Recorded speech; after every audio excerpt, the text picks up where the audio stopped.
What's up, everybody? It's Chris. Just want to stop in and say hey. Haven't had a lot of time to make some videos. October is, baseball month for me, man. My Dodgers won tonight, so extremely stoked about that. And now I got a few days off, so till Friday when they go up to Milwaukee and play them. So this is going to be a response to Vinyl Community Steve Carlson's 200 subscriber contest. I don't do a lot of contests anymore. I prefer just to make the vinyl finds videos, but I will on occasion, like I did Andrew's. And I wanted to make it a point. I was kind of upset I missed Bill's over the vinyl verse. I was in Italy when he did his, but there's a certain select few of people that always comment on my stuff and been real supportive. So I definitely want to, do some contests for them. And Steve Carlson is definitely one of those people. If you haven't checked him out, obviously check him out. But his videos are funny. He's a very eclectic taste like me. And we share a little Cornhusker-esque trivia knowledge with Bobby Newcomb there from Albuquerque, New Mexico, so that's kind of cool. But so this is going to be a contest for Steve's. This is Don't Worry, Be Happy. It's kind of a cool contest anyway. But so I'm going to save my bonus ones till end. So I'm going to start off with this is Journey, Escape. Obviously, Don't Stop Believin' is the hit song off here, and that was the first song me and my wife were introduced to at our wedding. We were kind of flipping through a bunch of stuff, and we just thought that was just a fantastic song. We both loved the song, actually, and my parents used to play this growing up a lot. But for us, I don't really know why it hit home. She wasn't a small town girl living in a lonely world or anything like that, but it just love this song, and it's always gonna have a special place in my family just because of the wedding. So it's number one. Next one, any of you know my channel, this is my favorite band and a huge record when I was growing up, Weezer. It's the Blue Album. This is the Mo-Fi. It's one of those records for me that if I had to get deserted on an island or something like that, and what 5 records are you taking? They always ask you. This is number one. I don't even have to think about it. Still to this day, this is number one for me. I still have it in my car. It's one that never leaves my car. I have a rotation of 5 that I leave in the car. This never leaves. I love it, and I've seen these guys I don't know how many times in concert now. 15, maybe 10, 15 or something like that, and it never gets old.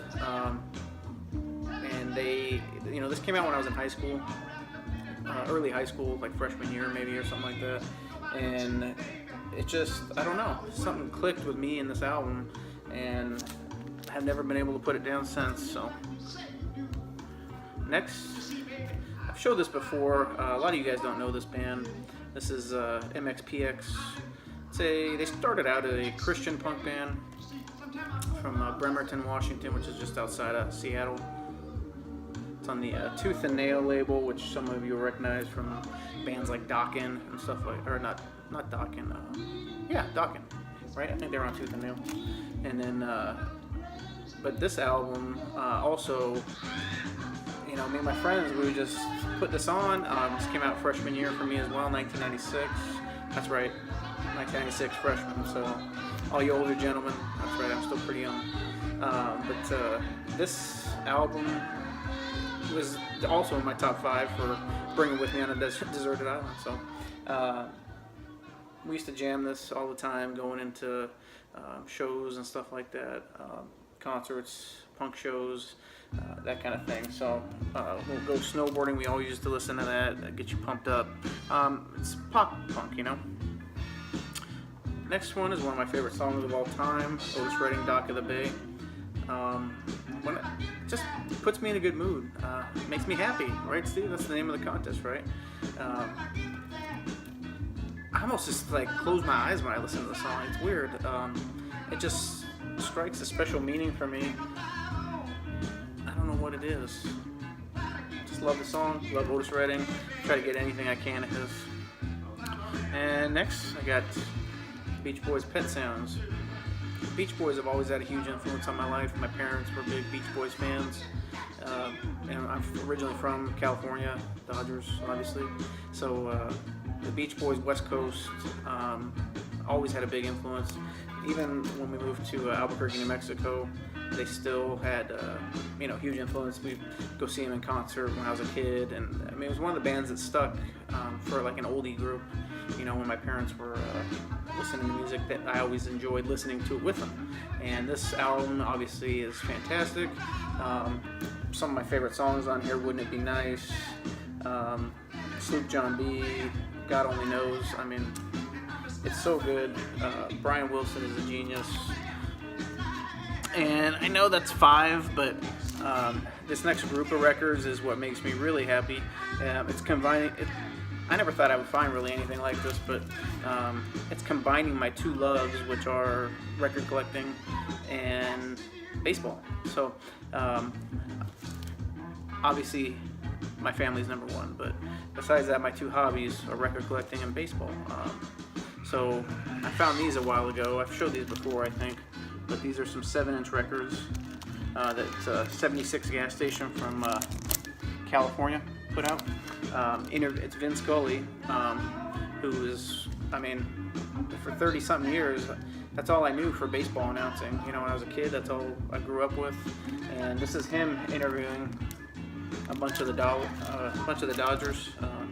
Walter Aston, manager of the Dodgers back in the day. The great Maury Wells. There's Don Sutton.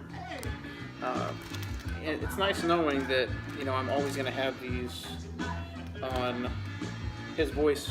Obviously, the great Sandy Koufax. I was so happy to get this. It's a complete set. I don't know how that somebody in their fantastic condition. I don't know how somebody kept those all those years, but it's nice knowing Vince Scully's getting up there in age and he's obviously retired from baseball. But it's nice knowing I'll have his voice forever. Obviously, if I watch reruns of games, I'll have it as well. But knowing that I physically have something of his, it means a lot to me. It really does. I don't know if any of you guys are big sports guys like me, but the Dodgers were always there first for me in my life. Something to root for. But as far as record collecting, I just got, so this will be the bonus half of the question. That's my first 5.